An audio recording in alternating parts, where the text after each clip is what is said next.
اعوذ باللہ من الشیطان الرجیم، بسم اللہ الرحمن الرحیم۔ السلام علیکم میرے تمام ناظرین۔ دوستو، ہم سب حضور صلی اللہ علیہ وسلم سے محبت کا دعویٰ تو کرتے ہیں، لیکن کیا آپ جانتے ہیں محبت صرف زبانی دعوے سے پوری نہیں ہوتی، بلکہ اس کا اصل ثبوت سنت پر عمل کرنا ہے۔ آج میں آپ کو 10 ایسی سنتیں بتانے جا رہا ہوں جو ہم اکثر بھول گئے ہیں، لیکن ہم ان پر عمل شروع کر دیں تو ہماری دنیا بھی بدل جائے گی اور آخرت بھی۔ غار میں داخل ہوتے وقت سلام کرنا۔ رسول صلی اللہ علیہ وسلم نے فرمایا، غار میں داخل ہوتے وقت سلام کرو، یہ تمہارے لیے برکت کا سبب ہے۔ لیکن آج ہم موبائل میں مصروف ہو کر سیدھے گھر چلے جاتے ہیں، سلام کو بھول جاتے ہیں۔ کھانے سے پہلے اور بعد میں دعا پڑھنا۔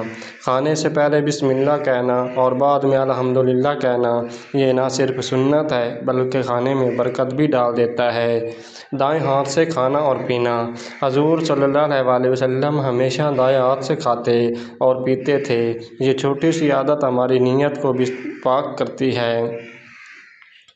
سوتے وقت وضو کرنا۔ نبی کریم صلی اللہ علیہ وسلم نے فرمایا، جو وضو کر کے سوئے اور نیند میں موت آ جائے تو وہ شہید کے درجے میں ہوگا۔ کتنے لوگ یہ سنت بھول چکے ہیں۔ 5واں، صبح کے وقت مسواک کرنا۔ مسواک سے دانت صاف ہو جاتے ہیں، صحت اچھی رہتی ہے اور یہ سنت بھی ہے۔ حضور صلی اللہ علیہ وسلم کبھی مسواک کے بغیر فجر نہیں پڑھتے تھے۔ 6، کسی کو 3 بار سلام کرنا۔ اگر سلام کی آواز پہلی بار نہ سنائی دے تو دوسری اور تیسری بار کہنا سنت ہے، لیکن آج کل ہم ایک ہی بار بول کر ناراض ہو جاتے ہیں۔ 7واں، چھینک پر الحمدللہ کہنا اور جواب میں یرحمک اللہ کہنا، یہ چھوٹا سا عمل بھی محبت پلانے کا ذریعہ ہے۔ 8واں، ملاقات پر مسکرانا۔ رسول صلی اللہ علیہ وسلم نے فرمایا، تمہاری مسکراہٹ بھی صدقہ ہے، لیکن آج ہم خوش چہروں کی بجائے غصے والے چہروں سے ملتے ہیں۔ 9واں، جمعے کے دن درود کثرت سے پڑھنا۔ یہ دن خاص ہے، زیادہ درود پڑھنے سے اللہ تعالی ہماری دعائیں قبول فرماتا ہے۔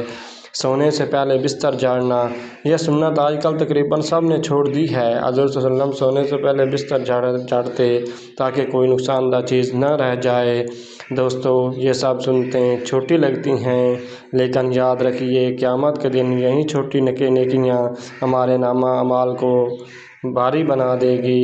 آئیے آج سے ہم عہد کریں کہ ان بھولی ہوئی سنتوں کو دوبارہ اپنی زندگی میں زندہ کریں گے۔ آپ ان سے کون سی سنت پر روز عمل کرتے ہیں اور کمنٹ کیجیے گا کون سی سنت آج سے شروع کریں گے، ضرور بتائیے تاکہ دوسروں کو بھی حوصلہ ملے۔ والسلام۔